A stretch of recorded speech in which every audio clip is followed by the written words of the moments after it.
চুঁচুড়া জাগ্রত দয়াময়ী কালীর অলৌকিক কাহিনী। নমস্কার বন্ধুরা, স্বাগত আমাদের চ্যানেলে। সম্পূর্ণ তথ্যটি বিশিষ্ট লেখক শ্যামসুন্দর দত্তের লেখা চুঁচুড়া জাগ্রত দয়াময়ী কালী মন্দির সম্পর্কিত তথ্যাবলী। আপনাদের কাছে অনুরোধ, ভিডিওটি আপনারা সম্পূর্ণ দেখুন। হুগলি জেলার চুঁচুড়ার খড়বাজার অঞ্চলে রয়েছে জাগ্রত দয়াময়ী কালীর মন্দির। চুঁচুড়া শহরের প্রাচীনতম এই মন্দিরটি আঞ্চলিক মানুষের কাছে খুবই গুরুত্বপূর্ণ। মানুষের ভিড় দেখে তা সহজেই অনুমান করা যায়। 16 শতকের শেষভাগে তখন সম্রাট আকবর প্রায় গোটা হিন্দুস্তান এবং বাংলায় শাসন কায়েম করছেন, কিন্তু এই সুবিশাল সাম্রাজ্যের দেখভাল করতে তিনি অনেকটাই নির্ভরশীল ছিলেন আঞ্চলিক জায়গিরদারদের ওপর। হুগলি জেলাও ছিল না তার ব্যতিক্রম। আকবর রাজস্ব সচিব টোডরমল এই অঞ্চলটির যাবতীয় শাসনভার সঁপে দিয়েছিলেন এক আঞ্চলিক জায়গিদার জিতেন রায়কে। জিতেন রায় ছিলেন মাতৃকা পূজারী এবং একনিষ্ঠ শাক্তধর্মী। তিনি জায়গিরদার পাওয়ার পর এই অঞ্চলে গড়ে তুললেন একটি কালী মন্দির, যা বর্তমানে চুঁচুড়ার প্রাণকেন্দ্র। এই মন্দিরটি দয়াময়ী কালী মন্দির নামেই পরিচিত। প্রায় 5 শতাব্দীর ইতিহাস জড়িয়ে রয়েছে এই কালী মন্দিরের সাথে। মন্দিরের প্রবেশদ্বারের পরে অনেকটা জায়গা জুড়ে রয়েছে মন্দির প্রাঙ্গণ। মন্দিরের গর্ভগৃহে রয়েছে 3.5 ফুট উচ্চ কোষ্ঠী পাথরের নির্মিত দেবী কালীর বিগ্রহ। দেবী মূর্তিতে হালকা খয়েরি রঙের আভা দেখা যায়।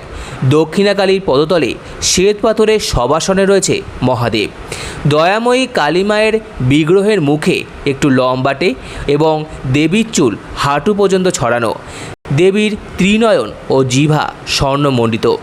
মূর্তির গলায় নরমুণ্ডের মালা এবং হাতের খড়গ রূপোর তৈরি। মন্দিরের ঢোকার মুখে একটি মার্বেল ফলকে লেখা রয়েছে দয়াময়ী কালী মন্দির সেবায়িত গোপালরাম পাঠক। উত্তরপ্রদেশের গোরক্ষপুরের দুবে বংশের ব্রাহ্মণরা বংশ পরম্পরায় এই মন্দিরে পৌরোহিত্য করতেন।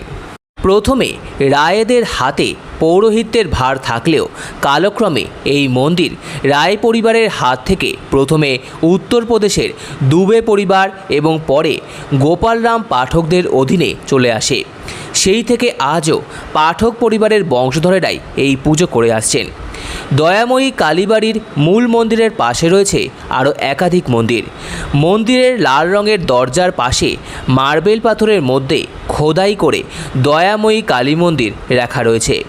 প্রাচীন বাংলা স্থাপত্য রীতিতে এই মন্দির নির্মাণ করা হয়েছিল, যা প্রাচীন বাংলা স্থাপত্য শৈলীর সাক্ষ্য বহন করে। যদিও কালের নিয়মে মন্দিরের প্রাচীন স্থাপত্যের চিহ্ন অনেকটাই হারিয়ে গিয়েছে।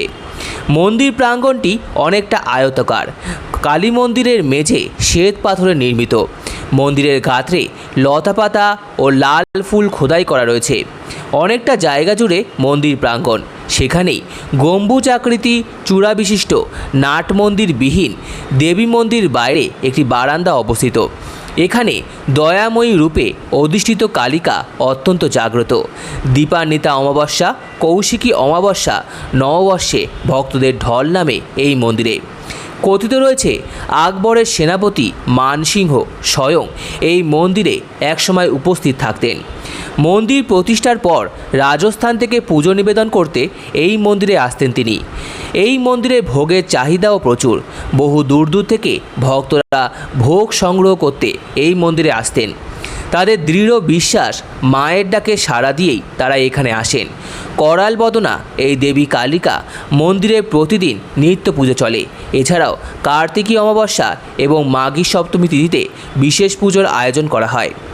মন্দিরের উত্তর ও দক্ষিণে পরপর 4টি শিব মন্দির রয়েছে। শিব মন্দিরের প্রথম ও চতুর্থ শিবলিঙ্গে গৌরীপট্ট নেই, অন্য দুটিতে গৌরীপট্ট রয়েছে। কালী পুজোতে বাৎসরিক পুজো হলেও সরস্বতী পুজোর 2 দিন পর শুক্লা সপ্তমী তিথিতে এই মন্দিরের মূল বাৎসরিক পুজো অনুষ্ঠিত হয়। ওপার বাংলাতেও এই দয়াময়ী মন্দির রয়েছে। বাংলাদেশের পটুয়াখালীর গলাচিপার সুতাবাড়িয়া গ্রামে 1208 বঙ্গাব্দে মন্দিরটি স্থাপন করা হয়েছিল। মন্দিরের দেবী কালী অত্যন্ত জাগ্রত। মন্দির প্রাঙ্গণে প্রতি বছর অষ্টমীর মেলা বসে। ওপার বাংলার মাটিতেও মাঘী সপ্তমী তিথিতে বিশেষ পুজোর আয়োজন হয়, মেলাও বসে। প্রচুর ভক্তের সমাগম হয় এই মেলায়। চুঁচুড়া শহরের খড়বাজার অঞ্চলের দয়াময়ী মন্দিরটি বাংলার অন্যতম ঐতিহ্যশালী প্রাচীন কালী মন্দির। মানুষের বিশ্বাস জাগ্রত এই মন্দিরে কালী মায়ের দয়া ও কৃপা পেতে ভক্তবৃন্দ দূর দূর থেকে ছুটে আসে। মন্দির সম্পর্কিত সম্পূর্ণ তথ্যটি ভালো লেগে থাকলে চ্যানেলটিকে সাবস্ক্রাইব করার জন্য অনুরোধ রইল। সম্পূর্ণ ভিডিওটি দেখার জন্য আপনাদের সকলকে অসংখ্য ধন্যবাদ। ভিডিওটি ভালো লেগে থাকলে লাইক, কমেন্ট, শেয়ার এবং চ্যানেলটিকে অবশ্যই সাবস্ক্রাইব করুন। ধন্যবাদ।